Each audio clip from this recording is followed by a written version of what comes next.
السلام عليكم يا عشاق كرة القدم. موسم 2024 إلى 2025 كان مليان أحداث ساخنة لنادي برشلونة. موسم جمع بين لحظات الفرح، الصدمات، والدراما الكروية. واليوم رح نحكي لكم القصة كاملة من البداية للنهاية.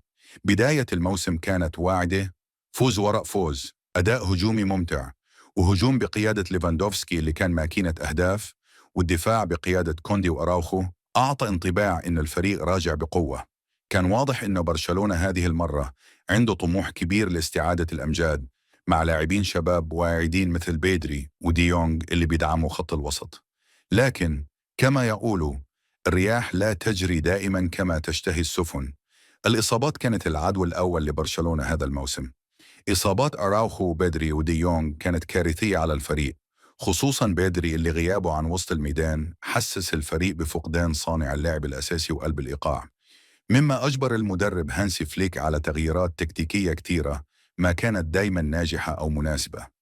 الفريق بدأ يعاني في بعض الفترات من ضعف في التنظيم، خاصة في وسط الميدان. برشلونة دخل دور المجموعات بتشكيلة متماسكة نسبيا، فاز في مباراته الأولى بشكل مقنع، لكن بدأ الفريق يتعثر في بعض اللحظات بسبب غيابات اللاعبين الأساسيين. الجولات الثلاث الأولى شهدت أداء متذبذب، مع فوز وتعادل وخسارة صغيرة. شهر نوفمبر كان الأسوأ في الموسم، شهد الفريق سلسلة من الإصابات الجديدة، بالإضافة إلى تعثرات متكررة في الدوري وفي دوري الأبطال. كانت هناك مباريات حرجة انتهت بنتائج مخيبة، منها الخسارة في ملعب إنتر ميلان بهدف وحيد في مباراة شهدت جدل تحكيمي كبير، حيث الفريق شعر بأنه ظلم تحكيميا. هذا الشهر أثر كثيرا على معنويات اللاعبين والجماهير، وبدأت علامات القلق تظهر حول قدرة الفريق على المنافسة في أوروبا. في مباراة العودة ضد إنتر ميلان بالكامب نو، برشلونة بدأ المباراة متأخر بهدف، لكن الفريق أظهر روح قتالية استثنائية وتمكن من العودة والتسجيل، حتى بدأ أن التأهل ممكن. لكن في الدقائق الأخيرة الدفاع انهار وسجل إنتر هدفين قاتلين لتنتهي المباراة بنتيجة 3-3، وهو تعادل ثمن، لكن أعاد برشلونة إلى نقطة الصفر وكأنه تأهل مبكر لإقصاء الفريق من البطولة. في الكلاسيكو الأول برشلونة خسر 2-1 بعد مباراة قوية، لكن الفريق لم يستسلم. في الإياب بالبرنابيو قدم برشلونة عرضا رائعا وفاز 3-2.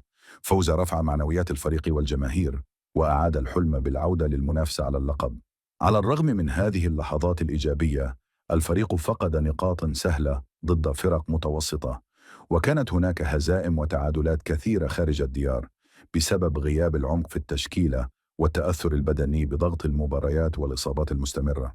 هانسي فليك حاول يطبق أسلوب الضغط العالي واللعب المباشر، مستلهما من تجربته مع بايرن ميونخ، وكان التكتيك ناجح ضد الفرق التي تلعب مفتوحة وتهاجم، لكنه واجه صعوبة كبيرة في مواجهة الفرق التي تلعب بأسلوب دفاعي محكم، كتلة منخفضة. باختصار، موسم 2024 إلى 2025 كان درسا قاسيا: إصابات، لحظات فرح، لحظات إحباط، وأمل جديد مع فليك لبناء فريق أقوى في الموسم القادم.